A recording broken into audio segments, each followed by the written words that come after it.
নিশা দেবী, আপনি 4 বছর আগে এই বাড়ি থেকে পালিয়েছিলেন কেন? এনার বড় ভাই ললিতের জন্যে? স্যার, এটা আপনি কি বলছেন? আমার তো ওনার সাথে বিয়েই হয়েছে 2 বছর আগে। 2 বছর আগে? হ্যাঁ। স্যার, আপনারা হয়তো কিছু ভুল বুঝেছেন। কিন্তু আমাদের কাছে ইনফরমেশন আছে আমি যে যখন আপনি 4 বছর আগে ওই বাড়িতে ছিলামই না, তাহলে আমি পালাবো কি করে? আসলে আমি ব্যাপারটা বুঝিয়ে বলছি। আসলে নিশার সঙ্গে আমার বিয়ে 2 বছর আগে হয়েছিল। 4 বছর আগে যে আমার বাড়ি থেকে পালিয়েছিল সে আমার প্রথম স্ত্রী ছিল। প্রথম স্ত্রী? কিন্তু আপনি তো আগে কখনো বলেননি যে নিশা আপনার দ্বিতীয় স্ত্রী। স্যার, আমার জরুরি মনে হয়নি তাই বলিনি। কিন্তু আপনার প্রথম স্ত্রী 4 বছর আগে আপনার বাড়ি থেকে কেন পালায়?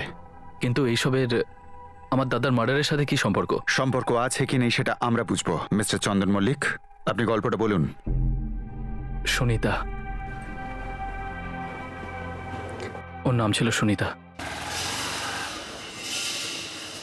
ও আসলে রেণুগঞ্জ গ্রামের মেয়ে, এখান থেকে প্রায় 45 কিলোমিটার দূরে। আপনার প্রথম স্ত্রী সুনিতা আপনার বাড়ি থেকে 4 বছর আগে কেন পালায়?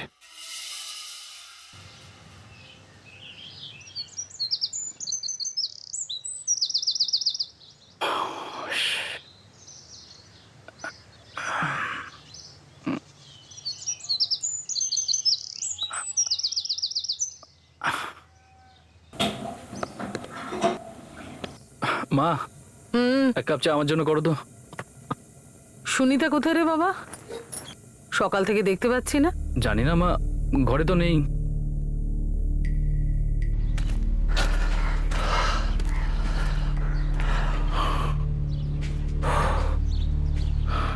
বাবা, তুমি সুনিতাকে দেখেছো? দেখিনি তো। সকালে যখন হাঁটতে যাচ্ছিলাম তখন বাইরে বেরোনোর দরজাটা খোলা ছিল।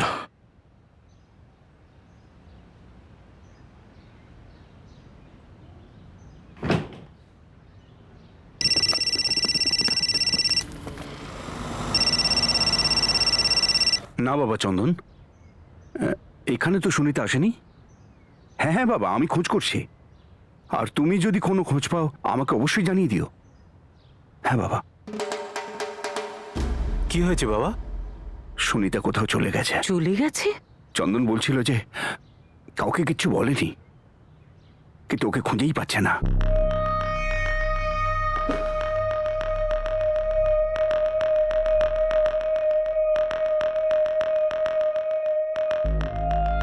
ও নিজের মসজিদে এই বাড়ি ছেড়ে পালায় স্যার। তোমার দাদা ললিতের জন্যে? না না, দাদার জন্য নয়। এখন সুনিতা কোথায়? জানি না, আর আমি সেটা খোঁজও নিতে চাই না। আসলে আমাদের মধ্যে কিছু ছিলই না। কেন? উনি আপনার স্ত্রী ছিলেন, বিয়েও হয়েছিল। বিয়ে? ওই বিয়েটা বিয়েই ছিল না। ঘুরিয়ে কথা বলা বন্ধ করো, সোজাসুজি বলো আসল কথাটা কি। ব্যাপারটা এই হলো স্যার, যে সুনিতা আমার জীবন থেকে চলে গেছে, আর আমি নিশার সঙ্গে সুখে শান্তিতে সংসার করছি। আর আপনারা তো আমার জীবনটাকে নষ্ট করে দিচ্ছেন। কেননা আপনার বাড়িতে মৃতদেহ পাওয়া গেছে। মিস্টার চন্দন মল্লিক, আপনার বাড়িতে আপনার দাদা ললিত মল্লিকের লাশ পাওয়া গেছে। কিন্তু সুনিতার দাদার মার্ডারের সাথে কি সম্পর্ক? সম্পর্ক আছে কি না আছে সেটা প্রমাণ করা আমাদের আর উকিলের কাজ, আপনার নয়। আপনার কাজ হলো সত্যিটা বলা, যেটা আপনি পরিষ্কার বলছেন না। সত্যিটাই তো বলছে স্যার। আর সত্যিটা এটাই যে সুনিতা আমার জীবনে কোনো মূল্য রাখে না স্যার। আমি ওকে পুরোপুরি ভুলে গেছি। এত তিক্ততা কেন যে নিজের অতীতটাকে ভুলতে চাইছেন? বলুন মিস্টার চন্দন মল্লিক, আপনার প্রথম স্ত্রী সুনিতা আর আপনার দাদা ললিতের মধ্যে এমন কি ঘটেছিল? এমন কিছুই হয়নি স্যার, শুধু আমাদের সংসারের ওপর কারোর একটা নজর পড়েছিল। ললিত দাও একটা বাজে সময়ের মধ্যে দিয়ে যাচ্ছিল তখন। সুধা বৌদি আশিসকে নিয়ে চলে গেছিল তখন, আর ওর সাথে কোনো যোগাযোগ ছিল না।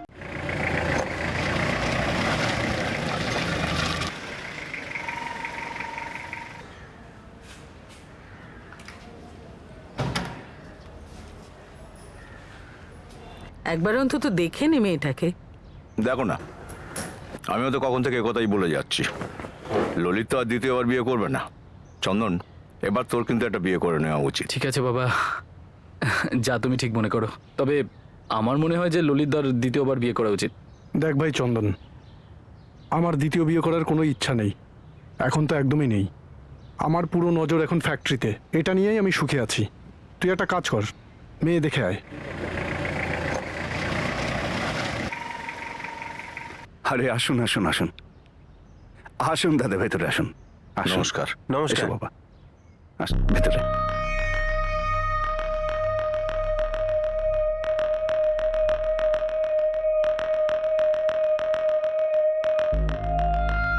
দাও ওনাদের দাও।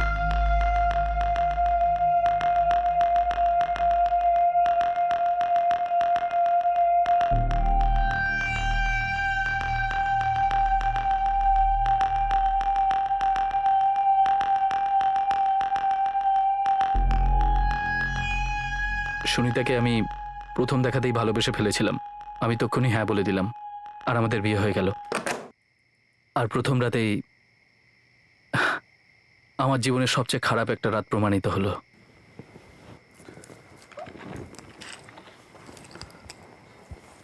আমি আমাদের সম্পর্কের শুরুটা একটা মিথ্যে দিয়ে করতে চাই না।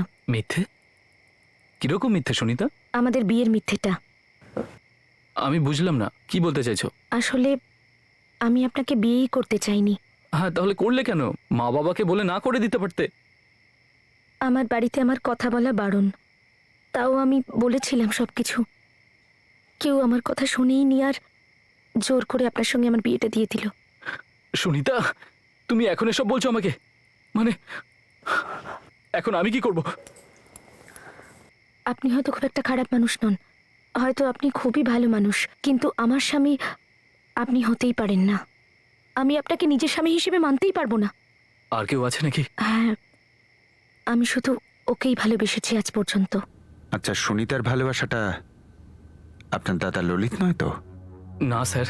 আর এটা আপনি প্রত্যেক কথায় ললিতদার নাম কেন জড়াচ্ছেন? আমাদের গ্রামের ছেলে, তাহলে সমস্যা কোথায় ছিল?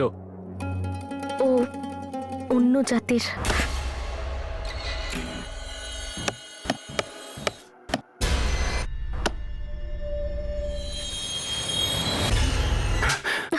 পাগল হয়ে গেছিস নাকি তুই? তুই জানিস না গায়ে আমাদের কেমন সম্মান? তুই যদি ওই সুজিতকে বিয়ে করিস, তাহলে শুধু আমাদের ধোপা নাপিত বন্ধ হবে না, এই গ্রাম ছেড়ে আমাদের চলে যেতে হবে।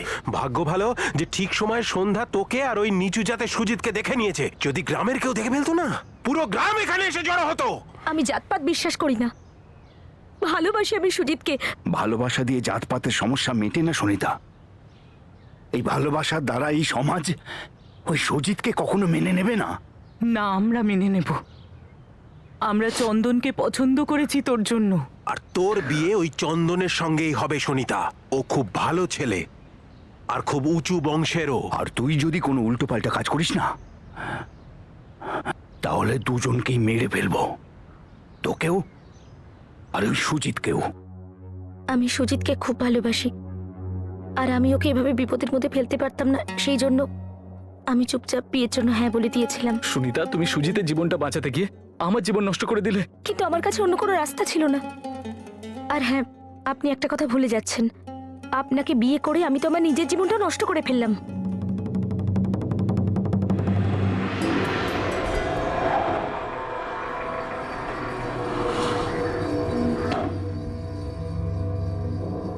ভুল করেছেন গজেন্দ্রবাবু আপনারা।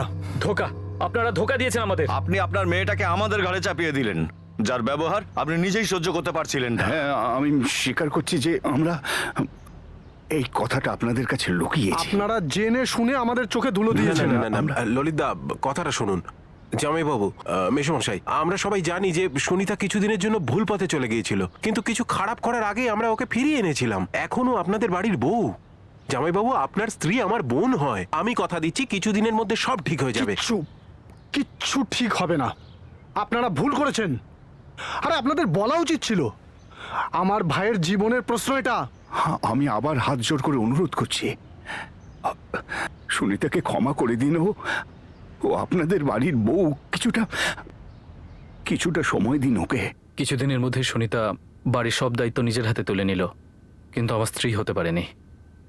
আমার মনে হয়েছিল সবকিছু ঠিক হয়ে যাবে, কিন্তু 8 মাস পরই একদিন ও পালিয়ে যায়।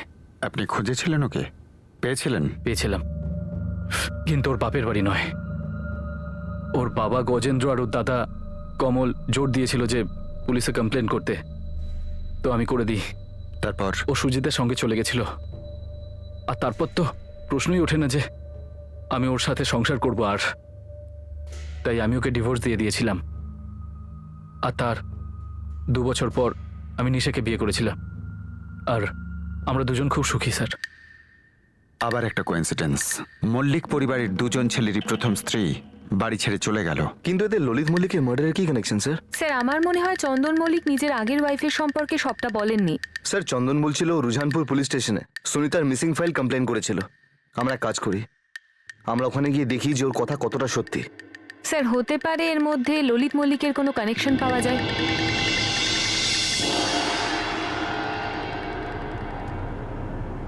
বাবা, মা, দাদা, আমি সিদ্ধান্ত নিয়ে নিয়েছি, আমি সুনিতাকে ডিভোর্স দিয়ে দেব।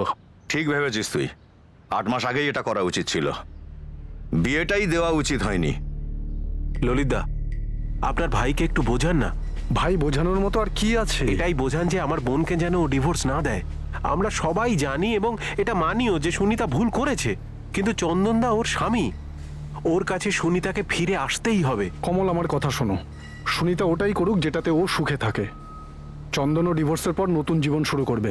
সম্পর্কের মধ্যে জোর জবরদস্তি ঠিক কথা নয়, যেটা তোমরা করছিলে। এবার ফলাফল দেখতে পাচ্ছ। ভাই, সবাই একটা জীবন পেয়েছে, আর সবার সুখে থাকার অধিকার আছে। চন্দন, ললিতার সুনিতার সাথে কি সম্পর্ক ছিল? নিশা, তুমিও আমাকে সন্দেহ করছো? সন্দেহ করছি না, শুধু এটুকুই জানতে চাইছি যে ললিতা এমন কি করেছিল যে যার জন্য ওনাকে মেরে ফেলা হলো। নিশা, যদি আমি জানতাম তো আমি তোমাকে নিশ্চয়ই বলতাম। না আশু, তোমার বাবা খারাপ লোক ছিলেন না, ভালো ছিলেন। তাহলে তুমি ওনাকে ছেড়ে দিলে কেন? কখনো কখনো দুজন ভালো মানুষও একসাথে থাকতে পারে না। উনি ওখানে গ্রামে থাকতে চেয়েছিলেন, আর আমি এখানে চণ্ডীগড়ে। মাঝামাঝি কোনো রাস্তা ছিল না, তাই আমরা দুজন আলাদা হয়ে যাই। তার মানে এটা কখনোই নয় যে উনি ভুল ছিলেন অথবা আমি। আমরা দুজনেই ঠিক ছিলাম নিজেদের দিক থেকে। তাহলে উনি আমাকে দেখতে কেন এলেন না? আর তুমিও তো আমাকে ওখানে নিয়ে গেলে না।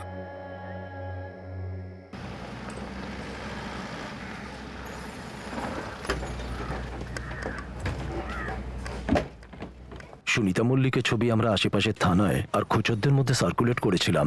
আসলে সুনিতার বাড়ির লোকেরা আমাদের ইনফর্ম করেন। স্যার, যখনই সুনিতার চলে যাবার খবর পেলাম না, আমরা ওই সুজিতের বাড়িতে গিয়েও খোঁজ করেছি। সেও ওই দিন থেকে নিখোঁজ। সারা গ্রামে খুঁজেছি, কোথাও পাইনি। এই সুজিতটাকে? তাহলে এই সুনিতাকে আপনি পেলেন কোথা থেকে? সুনিতা আর সুজিত দুজনকে যোধপুরে পাই।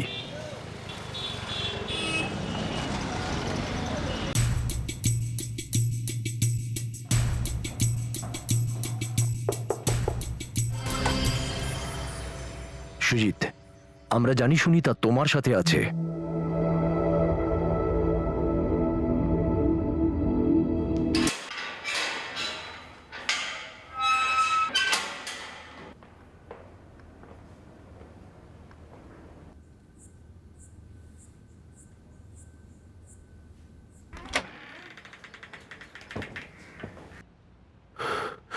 তোকে আমি আজ... আপনি ওর গায়ে হাত তুলতে পারেন না, না এখানে বা অন্য কোথাও, মনে রাখবেন। তুই একটা বিবাহিতা মহিলা সুনিতা, একটু তো লজ্জা হওয়া উচিত ছিল তোর। অনেকটা দেরি করে ফেললাম আমি নির্লজ্জ হতে। এই মিথ্যে বিয়েটা করার চেয়ে অনেক ভালো হতো যদি আমি আগেই আমার ভালোবাসার সঙ্গে পালিয়ে যেতাম। চুপ করবি তুই?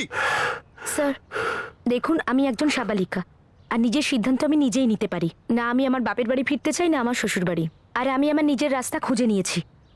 আমার সরকারি শ্রীনিবাসে থাকার জায়গা চাই, আর এদের থেকে সুরক্ষাটাও। এসব কি কথা বলছিস তুই সুনিতা? স্যার আমার বাবা আর আমার দাদা আমাকে যে কোনো মুহূর্তে মেরে ফেলতে পারে। আমাকে এনাদের হাত থেকে প্লিজ বাঁচান। সুনিতা রিকোয়েস্ট করেছিল বলে ওর থাকার জায়গাটা গোপন রাখা হয়।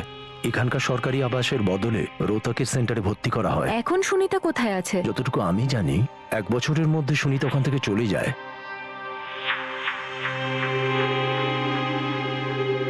সুনিতা, তোমাকে আর কয়েক ঘন্টা অপেক্ষা করতে হবে। আমি পুলিশকে ইনফর্ম করেছি। তাছাড়া তুমি যাচ্ছই বা কোথায়? আমি ফিরে যাচ্ছি ম্যাডাম, নিজের জীবনে, নিজের পছন্দ করা জীবনটাতে। সুজিতের বিরুদ্ধে কিডন্যাপিং এর কেস তৈরি হচ্ছিল না, এই জন্য আমরা ছেড়ে দিই। এই সুনিতার বাড়ি থেকে পালানোর ক্ষেত্রে ললিতের কোনো হাত আছে কি এতে? চন্দনের বড় ভাই ললিত? না, সুনিতা ওর স্টেটমেন্টে ললিতের ব্যাপারে কিছু বলেনি। ওর বর ওকে স্বইচ্ছায় ডিভোর্স দেয়। আর 1 মাসের মধ্যে ডিভোর্সও পেয়ে যায়। এইসবের মধ্যে ললিতের কথা কখনোই সামনে আসেনি। স্যার, এটা হতে পারে ললিত সেদিন বাড়িতে এরকম কিছু করেছিল যাতে চন্দন রেগে গিয়ে এটা করেছে। গীতা এখনো অব্দি এরকম কিছু সামনে তো আসেনি। এর উত্তর শুধু সুনিতাই দিতে পারে। একবার সুনিতার ফ্যামিলির সাথে কথা বলি, জিজ্ঞেস করি যে ও কোথায়। এখন তো ওই বলতে পারবে এই 8 মাসে ওই 4 দেওয়ালের ভেতর কি ঘটেছে।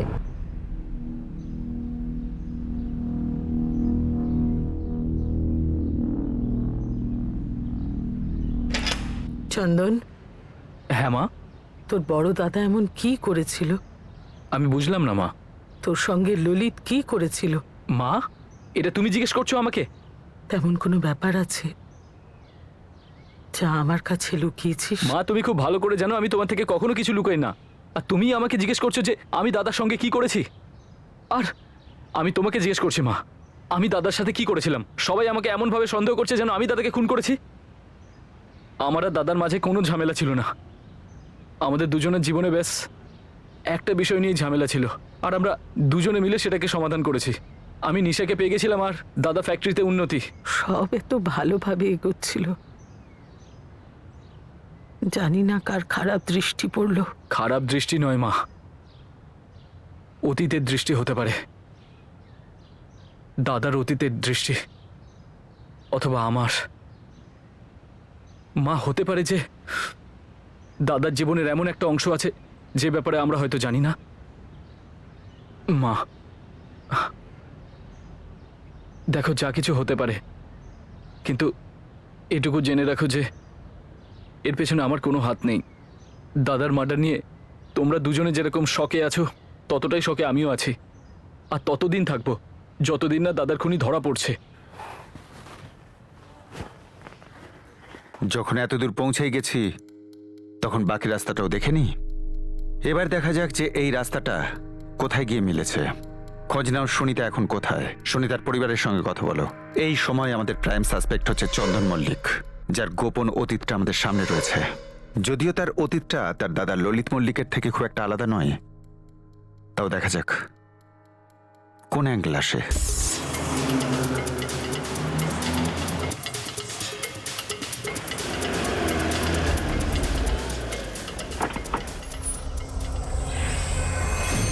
আপনারা? সেন্ট্রাল ইনভেস্টিগেশন এজেন্সি, আমরা পানিপথ থেকে এসেছি। কমল বাজওয়া। কাটা ঘায়ে নুনের চিটে দিচ্ছেন কেন? স্যার, আমরা সব সম্পর্ক শেষ করে দিয়েছি ওর সঙ্গে। আমরা জানি না ও কোথায় আছে। ব্যক্তিগতভাবে সুনিতার সাথে যাই হয়ে থাক সেটা আপনারা বুঝবেন। একটা মার্ডারের ইনভেস্টিগেশনে আমরা এসেছি, ওর সাথে কথা বলাটা ভীষণভাবে দরকার। আর যদি আপনারা জানেন যে ও কোথায় আছে কিন্তু তাও আমাদের থেকে লুকোচ্ছেন, তো আপনারা আইন নিয়ে খেলছেন। যদি আপনাদের ওকে এতই প্রয়োজন হয় তো খুঁজে নিন। এই বাড়িতে তো ওর নাম উচ্চারণ করাও বারণ। যে লোকটা মারা গেছে ললিত মল্লিক, সে সুনিতার ভাসুর হয়, আপনার আত্মীয়। সেই সম্পর্ক 4 বছর আগে শেষ হয়ে গেছিল। দেখুন স্যার, না সুনিতার সঙ্গে, না চন্দনের সঙ্গে, না ললিতের সঙ্গে কিংবা ওদের পরিচিত কোনো মানুষের সঙ্গে আমাদের কোনো সম্পর্ক নেই। যাকে আপনারা খুঁজছেন না তাকে এখানে পাবেন না। এটা যখন জানোই যেখানে পাওয়া যাবে না, তো যেখানে পাওয়া যাবে সেটা বলে দাও। আমরা কিছু জানি না স্যার। হ্যাঁ, তবে ও হয়তো বলতে পারবে যে প্ল্যানিংটা করেছে, আর সবাইকে দেখিয়ে বেড়াচ্ছে যে ওর থেকে ভালো মানুষ কেউ হয়ই না। কার ব্যাপারে কথা বলছো তুমি? আমি চন্দন মল্লিকের কথা বলছি স্যার। চন্দন মল্লিক কি প্ল্যান করেছিল বলো আমাদের। এই কমল, এইসব কথা কেন বলছিস তুই?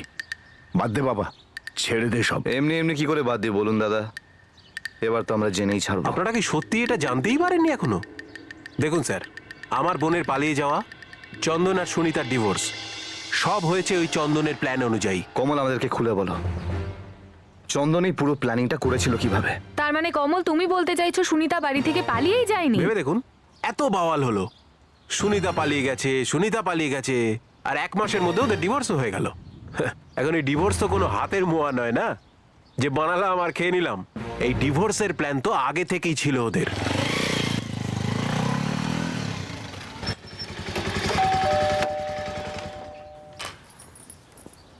নমস্কার মাসিমা। চন্দনদা ঘরে আছে নাকি? দেখ কমল, ডিভোর্সের কাগজে আমার আর সুনিতার সই করা হয়ে গেছে, আর কোর্ট সেটা মেনেও নিয়েছে। আচ্ছা জামাইবাবু, একটা কথা বলো, সুনিতাকে যোধপুরে পাওয়া গেছে 15 থেকে 20 দিন হলো। এই কদিনের মধ্যে এত কিছু হয়ে গেল? তার মানে আগে থেকে ডিভোর্সের ব্যাপারটা রেডি ছিল? ভাই, এত কথা হয়ে যাওয়ার পর এত চুলচেরা বিচার করছিস না, কেন? ললিতা, আমি সত্যিটা জানতে চাইছি। যে সুনিতা কি সত্যিই পালিয়ে গিয়েছিল, নাকি এটা আপনাদের প্ল্যান অনুযায়ী হয়েছে যে ও যেটা চাইছে সেটা পেয়ে যাবে আর আপনারা আপনাদের মতো চলতে পারবেন? আরে কি বোকার মতো কথা বলছিস? না না, বোকা তো আপনারা বানিয়েছেন, আমাদের সবাইকে বোকা বানিয়েছেন। প্রথমে সুনিতা পালিয়ে গেল এখান থেকে, তারপর সুজিত পালিয়ে গেল, আর তারপরে দুজনকে যোধপুরে পাওয়া গেল, আর এত তাড়াতাড়ি ডিভোর্সও হয়ে গেল। এখন তো ওরা দুজন হয়তো বিয়েও করে নেবে, কেননা বাধা দেওয়ার তো কেউ নেই। আপনারা না ষড়যন্ত্র করেছেন একটা। আরে কি ষড়যন্ত্রের কথা বলছিস তুই? হ্যাঁ, কি বলতে চাইছিস? এটাই যে আমি তোর বোন আর সুজিতকে ভালোবাসার জন্য জোর করেছি, আর ওকে আমি বিয়ে করেছি এই জন্য যাতে তোদের হাত থেকে ছাড়া পেতে পারে, তারপর দুজনকে এক করে পালাতে সাহায্য করেছি, এটাই বলতে চাস তুই? নয়তো কি এটা সত্যি নয়? মাথা ঠিক আছে তোর? দেখ, তোর বোন পালিয়েছিল ব্যাস, আর ও নিজেই বিয়েটাকে মিথ্যে মনে করতো। ষড়যন্ত্র তো হয়েছে, খুব বড় ষড়যন্ত্র হয়েছে। ঠিক করলেন না আপনারা এটা। ওই চন্দনী ষড়যন্ত্র করেছিল স্যার, আর সেটাতে ও সফলও হয়েছিল। আর এই ললিতের খুনেও না ওই ষড়যন্ত্র করেছে। আপনারা চেপে ধরুন ওকে, সবকিছু বলে দেবে। কিন্তু চন্দন এত মহান কাজটা করবে কেন যে ও নিজের স্ত্রী সাহায্য করবে যে বিয়েটাকে মানতই না? সেটা আমি জানি না স্যার, আমাদের নাক কাটা গেছে, সমাজে তো আমাদের মুখ পুড়েছে। অনুরোধ করেছিলাম ওকে, এই ডিভোর্সটা দিও না। 1 মাসের মধ্যে ডিভোর্স হয়ে গেল। এখন তো এটা বলেই দাও যে সুনিতা কোথায় আছে। ওর সাথে কথা বলেই বোঝা যাবে যে ঘটনাটা আসলে কি। ও গাঁয়ের কেউ কেউ বলছিল যে ওরা দুজনে বিয়ে করে ফেলেছে, আর সেখানেই থাকে যেখানে ধরা পড়েছে, যোধপুরে। স্যার, এই কেসটা একটু গন্ডগোলের মনে হচ্ছে না? গন্ডগোলে তো অবশ্যই গীতা। যেটা গন্ডগোলের সেটা আমরা ঠিক করব। এই মুহূর্তে চন্দন মল্লিককে ধরো না, প্রথমে সুনিতা আর সুজিতের কাছে পৌঁছই, তাদের কাছে জানতে পারবো ঠিক কি হয়েছিল। স্যার মনে হচ্ছে এই সুজিত আর সুনিতার অ্যাঙ্গেলে ললিত মল্লিক মার্ডার কেসের বীজটা বোনা হয়েছে। স্যার, একটা কথা বারে বারেই আমার মনে আসছে, চন্দন সুনিতাকে সাহায্য কেন করতে গেল? এতে লাভ কার হলো?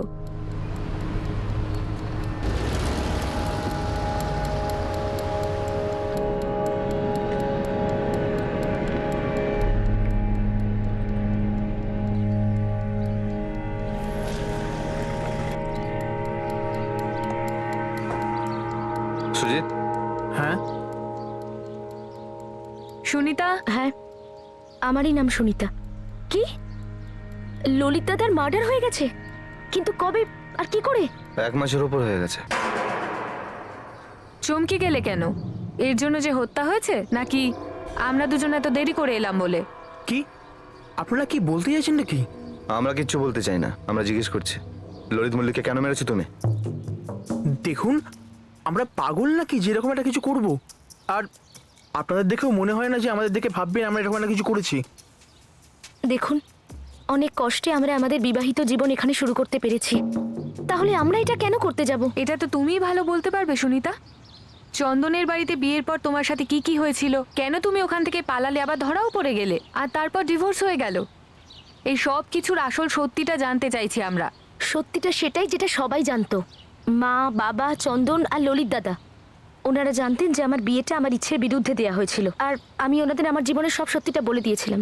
আমি ওখানে থাকতে পারিনি, আর সেই জন্য ওখান থেকে পালিয়ে যাই, আর ওখান থেকে আমার পালিয়ে আসাটা আমার জন্য আশীর্বাদ ছিল। আমি সুজিতের কাছে এসে যাই, আর চন্দনের সঙ্গে আমার ডিভোর্সটাও হয়ে যায়। আর এই সব কিছুর পেছনে নাটক কতটা? নাটক? কিসের নাটক? কেন, চন্দনের বাড়ি থেকে পালিয়ে যাওয়া নাটক ছিল না? চন্দন তো নিজেই সাহায্য করেছিল তোমাকে, আর তারপরে ডিভোর্সটা সেটা তো দুজনে মিলেই ঠিক করেছিলে, তাই না? এই সব করে আমার কি লাভ হতো? আর তাছাড়া ওই নাটকটা আমি কার জন্য করতাম? আমার ফ্যামিলির জন্য না। আর আপনি যে আমাকে এই নাটকের কথাগুলো বলছেন না, এর মধ্যে এতটুকুও সত্যি নেই। আর চন্দন এটা খুব ভালো করেই জানতো যে সুমিতার ওখানে দম বন্ধ হয়ে আসছিল ওই বিয়েতে, ওই বাড়িতে থেকে। আর হ্যাঁ, আপনার একটা কথা সত্যি যেটা আমি স্বীকার করি, আমার পালিয়ে যাওয়ার আগেই আমার আর চন্দনের মধ্যে ডিভোর্সের ব্যাপারটা ঠিক হয়ে গেছিল, আর ফর্মালিটিসগুলোও শুরু হয়ে গেছিল। তোমার ভাই কমলেরও এই ডাউট ছিল, কিন্তু এটা আর কেউ জানতো না। সুনিতা, এবার আমাদেরকে এটা বলো যে এরকম আর কোনো কথা আছে যেটা এখন অব্দি কেউ জানে না? আগে না, আর এরকম কোনো কথা নেই। এমনকি আমার চন্দন আর ওর পরিবারের ওপর কোনো ক্ষোভও নেই, আর কোনো অভিযোগও নেই আমার। আমার জন্য এই বিয়েটা কোনো বিয়েই ছিল না।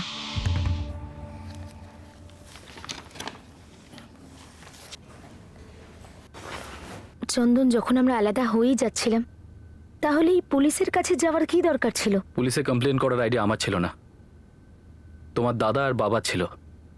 তুমি তো ব্যাস চলে গেলে, কিছু বলনি, না কোনো মেসেজ, না কোনো চিঠি।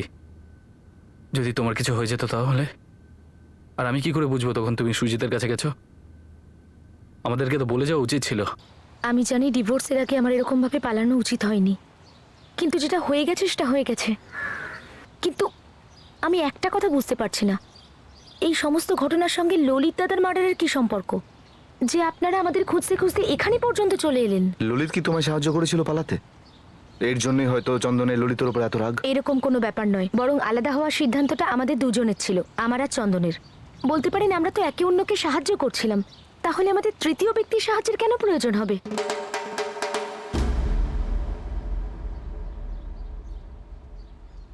স্যার, আমার দাদা বুঝি আপনাকে এটা বলেছিল যে চন্দন এই চক্রান্তটা করেছে? হ্যাঁ, তো আসলে আমার দাদা এই ডিভোর্সের একেবারে এগেনস্টে ছিল। দাদা এটা মেনে নিতে পারছিল না যে আমি নিজে নিজেই এই সিদ্ধান্তটা নিয়ে নিলাম। কিন্তু কমল ডিভোর্সের এগেনস্টে ছিল কেন? আমার বাবা অনেক যৌতুক আর টাকা পয়সা দিয়েছিলেন এই বিয়েতে, অনেক খরচও হয়েছিল। দাদা চেয়েছিল যে আমি চন্দনকে বলে ওই টাকা পয়সাগুলো ফিরিয়ে নিয়ে আসি, বাবাকে দিয়ে দিই।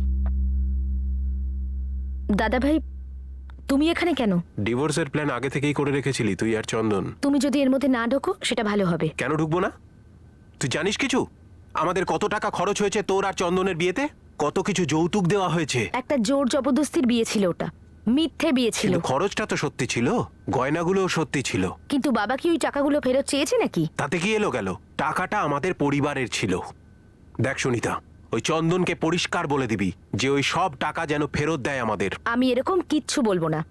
না চাইতেই চন্দন আমাকে আমার জীবনটা ফিরিয়ে দিয়েছে, যেটা তোমরা সবাই আমার থেকে ছিনিয়ে নিয়েছিলে। যেহেতু পণের টাকাটা ফেরত পাওয়া যায়নি, সেই জন্য হয়তো আমার দাদা এই সব ষড়যন্ত্রের গল্প টল্প বলেছে আপনাদের। টাকা তো অনেকই খরচ হয়েছিল, যেটা না আমার কাছে ফেরত আসতো আর না ওরা ফেরত পেত।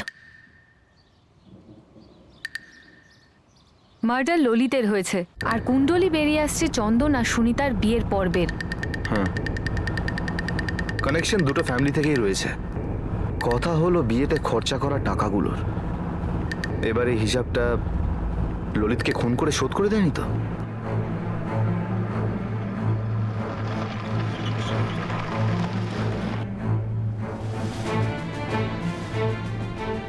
আগে নগদ দিয়েছিল, যাকে বলে পণ।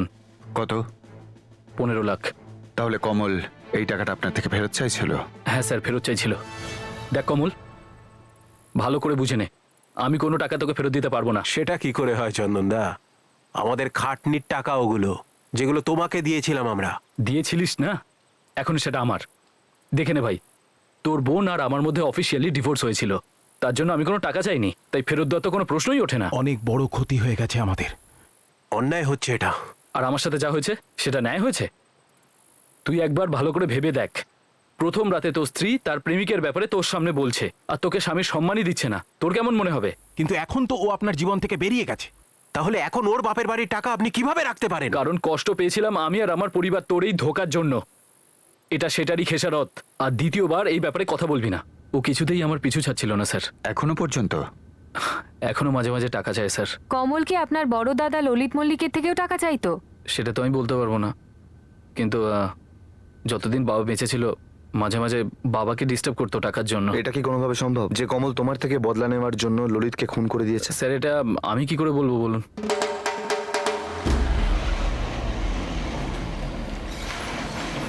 কি বাজে কথা বলছেন আপনি, যে আমার ছেলে কমল ওদের কাছে গিয়ে পণের টাকা ফেরত চাইছিল?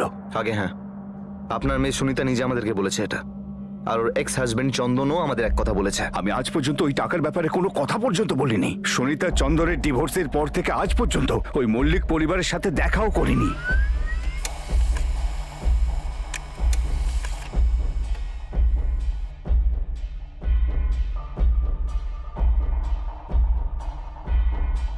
স্যার 13ই অক্টোবর বিকেল থেকে 14ই অক্টোবর সকাল পর্যন্ত কমল রুজানপুরের আশেপাশেও ছিল না।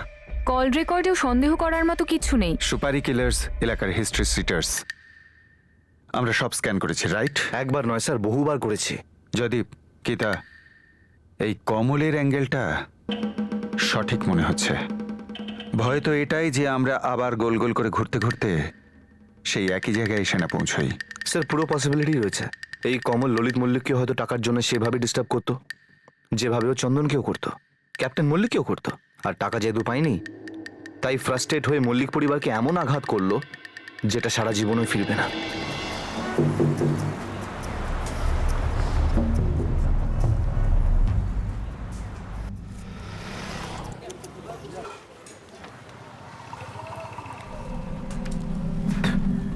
দাদা একটা কথা জিজ্ঞেস করবো?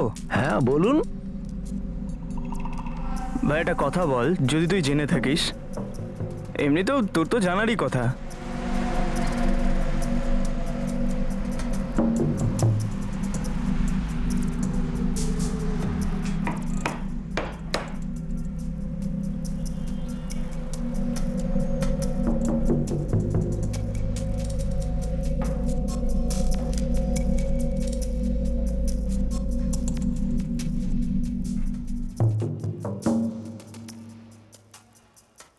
সাহেব, একজন হচ্ছে গোপাল কৌশিক আর একজন হরি সিং। ললিত মার্ডার কেসে কি কানেকশন? সাহেব সেটা জানি না, দুজনের ফোন নাম্বার বার করিয়েছি, কিন্তু খুব বন্ধুত্ব আছে আপনার ওই কমল বাজবার সঙ্গে। নাম্বার দে তো আমাকে এই দুজনের।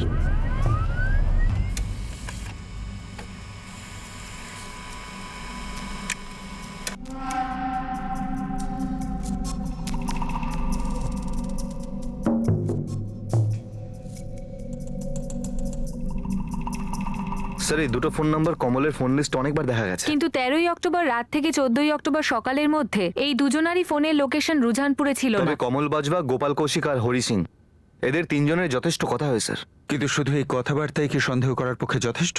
স্যার এই কমল বাজবা এর একটা পোক্ত মোটিভ ছিল, পনের 15 লক্ষ টাকা, যেটা ও বারবার চাইছিল কিন্তু মল্লিক পরিবার মানা করে দিচ্ছিল। যদিও কানেকশনটা সোজাসুজি নয়, কিন্তু কমল বাজবা এই সময় মুখ্য সন্দেহভাজন। আর এই দুজনই ওর খুব ভালো বন্ধু। ওঠাও দুজনকে।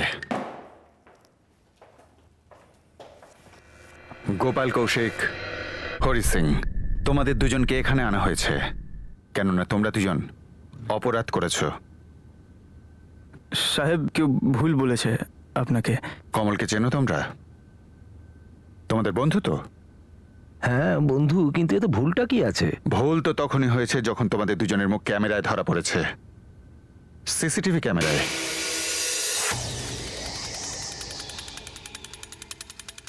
আমরা অনেক পরে জেনেছি যে ওখানকার একটা দোকানে সিসিটিভি ক্যামেরা লাগানো আছে। 14ই অক্টোবর ললিত মল্লিককে খুনের আগে আর পরে ওই ক্যামেরার ফুটেজে তোমাদের দুজনকে পরিষ্কার দেখা যাচ্ছে। তোমরা বুঝে শুনে তোমাদের মোবাইল ফোন বাড়িতে রেখে গিয়েছিলে, যাতে আমরা ফোনের লোকেশনকে ট্র্যাক করে তোমাদেরকে ধরতে না পারি।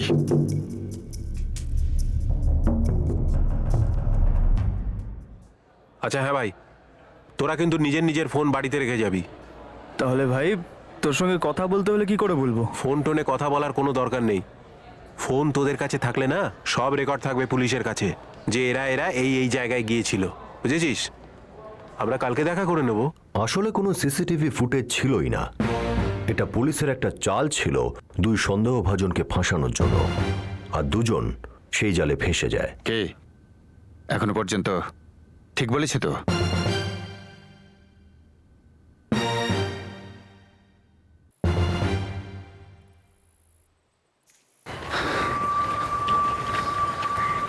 হয়ে গেছে তো? হ্যাঁ ভাই, একদম মাখনের মতো। আমরা যখন ভেতরে ঢুকলাম কেউ জাগেইনি, কাজের পরেও কেউ জাগলো না।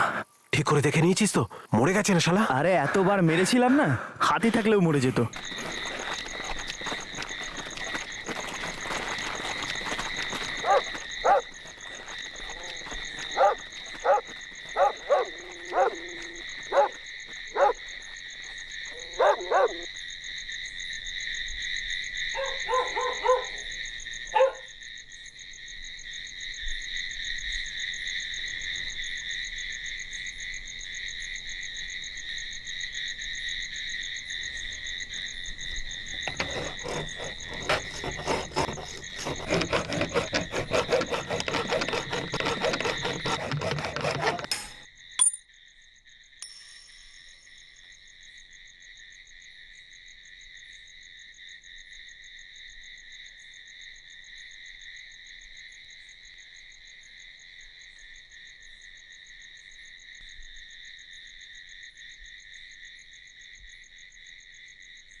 সবকিছু পুরো মাখনের মতো হয়ে গেল। কোনো শব্দ ছাড়া বাড়ির ভেতরে ঢুকেই প্রথম ঘরটা ওর ছিল। আর চাকুটাও হেবে ভালো ছিল, ঘাপ ঘাপ ঘাপ মারলাম ঢুকে গেল। ওই ওই কম্বলটা কোথায়? কম্বলটা নদীতে ফেলে দিয়েছি। আর চাকুটা? চাকুটাই খেতেই পুঁতে দিয়ে এসছি। খুব ভালো করেছিস। আচ্ছা ভাই, 1 সপ্তাহের মধ্যে না তোদের সমস্ত পেমেন্ট হয়ে যাবে। ততদিন না ভাই চুপচাপ কোথাও লুকিয়ে বসে থাক। হ্যাঁ, আর শোন ভাই, মদ টদ খেয়ে সবকিছু বলে দিস না যেন কাউকে, বুঝেছিস তো? আরে ঠিক আছে, ঠিক আছে, ঠিক আছে। চল চল চল, যা। তোমরা দুজন এটা জানতেই না যে কমল ললিতকে কেন মারতে চাইছে। ও তোমাদের টাকা দেবে বলল, আর তোমরা দুজনে পুরো জীবনটা বাজি রাখলে। জীবনটা স্যার এমনি আমাদের বরবাদ ছিল। টাকা ছিল না, আর ধার দেনায় জমে গেছিল অনেক। তার উপরে ও আমাদের বন্ধু, ও অনেক দিন ধরে ওদের উপর রেগেছিল। আরে অসন্তোষ কেন ছিল সেটা খোঁজ নেওয়ার চেষ্টা করেছিলে? কমল তোমাদের বলল যে যাও ললিত মল্লিককে মারো, আর তোমরা দুজন তাকে মার্ডার করে দিলে। সাহেব, একটা বড় ভুল করে ফেলেছি আমরা। ভুল নয়, অন্যায়। খুন করেছো তোমরা দুজন, আর এই খুনের মাস্টার মাইন্ড ওই কমল। তোমাদের তিনজনের সমান শাস্তি হবে। না স্যার, ভুলটা ওখানে মারতে গিয়ে হয়েছিল। খুন করতে ভুল তার মানে? এই শুনেছো তুমি, রুঝানপুরের ললিত মল্লিকের মার্ডার হয়ে গেছে। কি বলছো তুমি রজনী?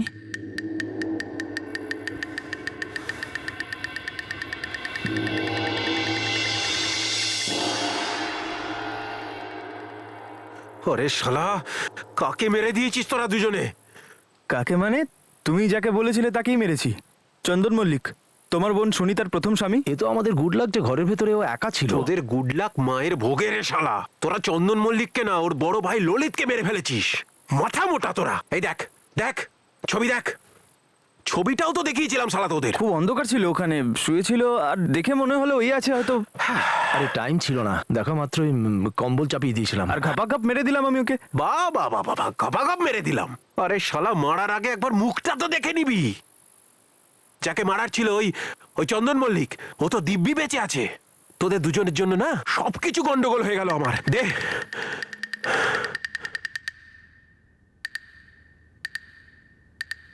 তার মানে কমল তোমাদের মারতে পাঠিয়েছিল চন্দন মল্লিককে, আর তোমরা দুজন ভুল করে ললিত মল্লিককে মারলে? হ্যাঁ সাহেব, কমলদা আমাদেরকে বলেছিল যে চন্দন মল্লিকের সঙ্গে ওর বোনের ডিভোর্স হয়ে গেছে। আমরা কি থোড়াই জানতাম নাকি যে ওর আবার বিয়ে হয়ে গেছে? আমরা ভাবলাম এটাই ওর ঘর, একা ঘুমোচ্ছে, এটাই সেই লোকটা। আমরা মারার আগে একবার ওর মুখটা ভালো করে দেখিনি।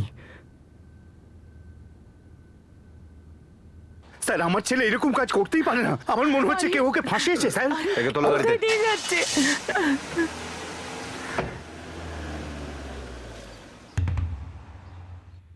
আপনার বড় ভাই ললিতের মৃত্যু ওই 15 লাখের জন্য হয়েছে, যেটা আপনি সুনিতার বাবা গজেন্দ্র বাবুর থেকে পণ হিসেবে নিয়েছিলেন, আর সুনিতার সঙ্গে ডিভোর্স হওয়ার পরেও ওই টাকাটা ফেরত দিচ্ছিলেন না।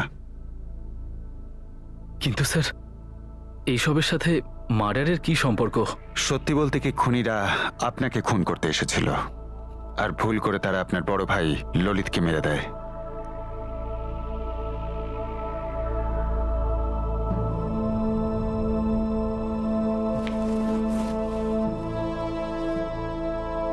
কি হয়েছে মা? কিছু না বাবা, ফ্রেশ হয়ে আয়, আমি খেতে দিচ্ছি।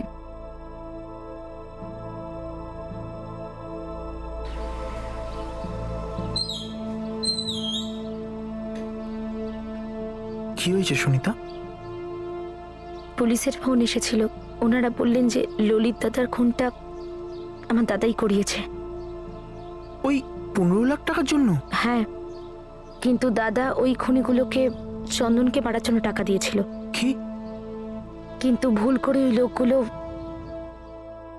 খুবই অদ্ভুত বিষয় হলো যে সেই রাতে বাড়ির কোনো সদস্যই দরজা ভেঙে ভিতরে ঢোকার আর তারপর ললিতকে তার ঘরে ঢুকে ছুরি দিয়ে মারার কোনো শব্দ শুনতে পায়নি। কমল, গোপাল আর হরিকে আইপিসি 302 ধারা অনুযায়ী খুনের অভিযোগে 201 ধারা অনুযায়ী প্রমাণ লোপাটের অভিযোগে 34 নম্বর ধারায় কমন ইন্টেনশনের জন্য আর আর্মস অ্যাক্টেও গ্রেফতার করা হয়েছে। ভাড়াটে খুনি গোপাল আর হরিকে সেই ক্ষেতে নিয়ে যাওয়া হয় যেখানে তারা মার্ডার ওয়েপেনটা পুঁতে রেখেছিল। সেই ছুরি এখন পুলিশের হেফাজতে রয়েছে আর কোর্টে অপরাধ প্রমাণ করার জন্য গুরুত্বপূর্ণ ভূমিকা নেবে। প্রাইম পেট্রোল এই কেসের ইনভেস্টিগেটিং টিমকে সেলাম জানাচ্ছে, যারা আইনকে রক্ষা করতে কোনো রকম কসুর করেনি।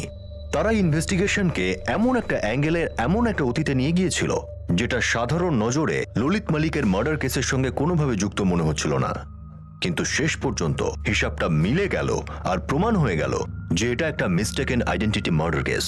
আবার দেখা হবে পরবর্তী এপিসোডে আরো একটা চমকে দেওয়ার মতো কেস নিয়ে। For more updates, subscribe to our channel, click the show links and enjoy watching the videos.